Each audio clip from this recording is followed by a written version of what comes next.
So yun na nga po guys, isang nakakagulat at nakakalungkot na balita po yung reaction video natin sa araw na to. And di natin lubos akalain na dito magtatapos ang buhay ni Kuya Ruben. Sabi nga nila, habang buhay pa tayo ay palagi tayong gagawa ng ikakabuti sa ating kapwa para at least kung mawawala man tayo dito sa mundong ibabaw, may maganda tayong alaala na naiwan sa kanila. And habang buhay pa tayo, ay ipakita natin yung buong pagmamahal natin sa ating pamilya kasi di natin alam na baka bukas sa makalawa ay mawawala na tayo.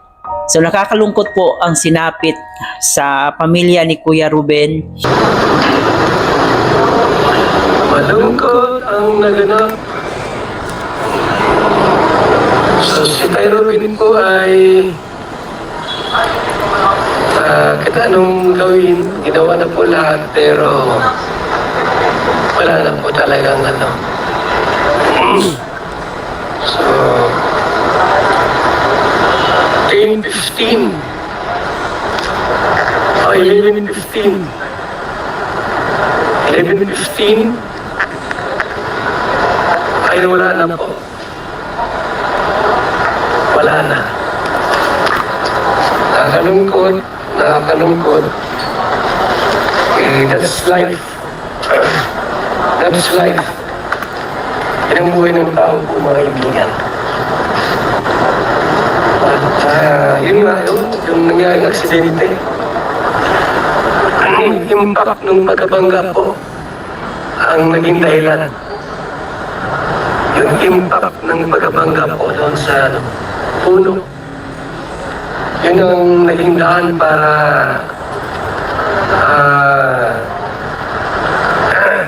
matapos ang lahat. So, ganun lang po ang kaibigan ng buhay natin.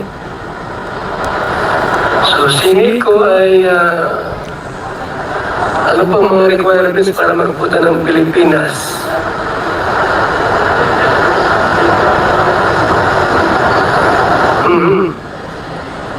Yun naman po ang nangyari. Ginawa na po lahat ng mga doktor, ng mga nurses para makarecover, pero wala na talaga. Hanggang doon lang po yung buhay.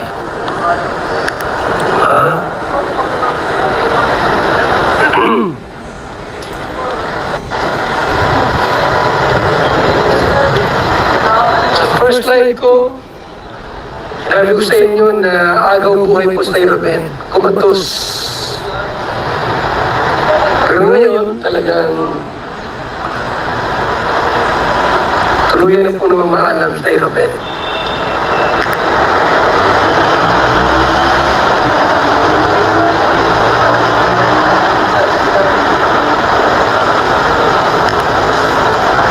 So, yan ang buhay ng tao.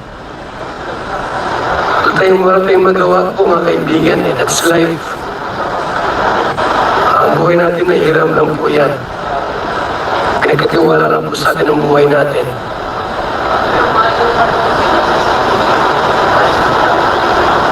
Lumabas na po kasi nag-iyakan na sila eh. Nag-iyakan na po ang nasa loob. So ngayon, inanas ko naman sa inyo na officially po, Tay Ruben po ay talagang ano na. Nagpaalam na po sa akin. Ang nangyari po ay bunga ng pagka-aksidente nga po sa ano, yung impact ng aksidente, pagkabangga. Ako si ko po ay nakikinig. Pwede ka, maganda kung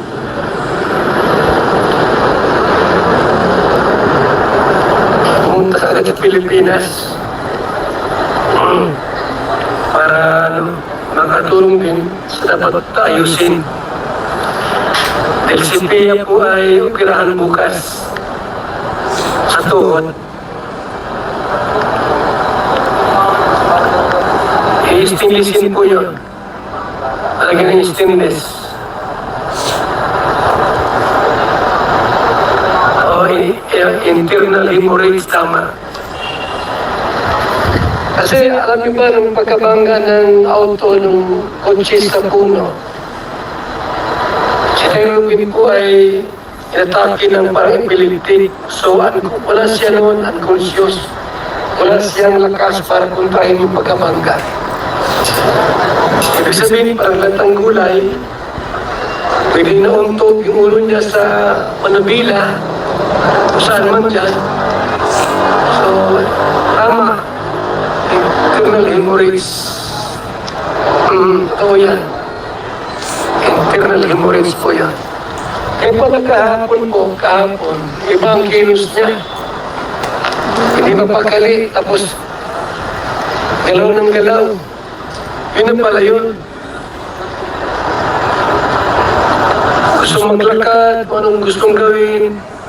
Siya na pala yung mga kaibigan ang nangyari sa kanya.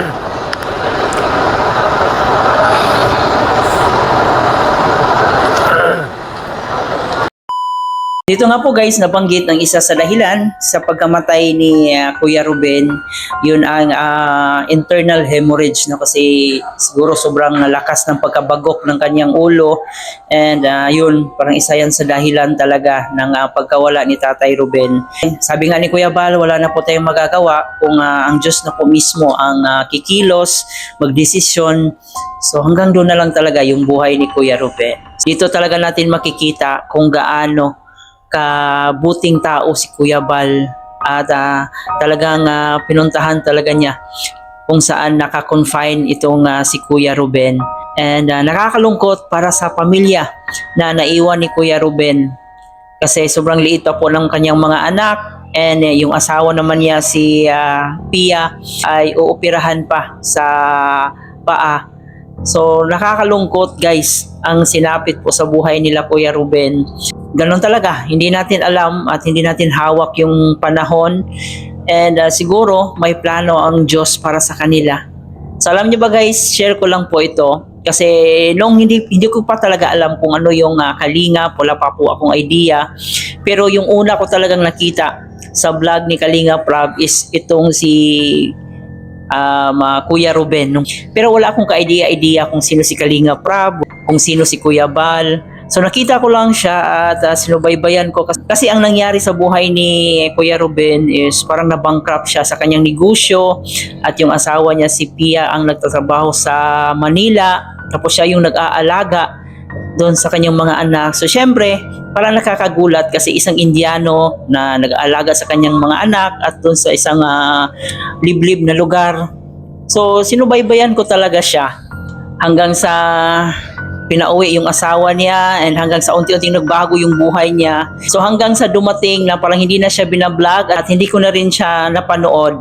Kaya nung pumasok ako bilang reactor dito sa Kalingap, nagre-react ako sa mga love team like Jomcar, muli kong nakita si Kuya Ruben at doon ko napagtanto na ito pala yung una kong nakita dito sa vlog ni Kalingap Rob. So yun pala si Indiano Bicolano. So yun guys yung story ko, and syempre nakakalungkot kahit hindi ko man siya kaano-ano, pero nalulungkot po tayo sa kanyang mga anak, sa kanyang asawa na nandun pa sa ospital. So sobrang liit pa ng kanyang mga anak, di ba? So sana'y matulungan ulit sila ng Kalingap, makabangon muli. So yan lang muna guys ang ating reaction video. Huwag kalimutan mag-like and share, and paki-subscribe na rin po ating channel, and pakisuportahan ng ating ama ng Kalingap na si Kuya Bal Santos Matubang, Ate Edna Vlog, and Kalingap Rob. Siyempre guys, paki-turn notification bell natin para laging updated every time na mag-a-upload po tayo. Ito po yung host si Chloe TV. Thank you for watching.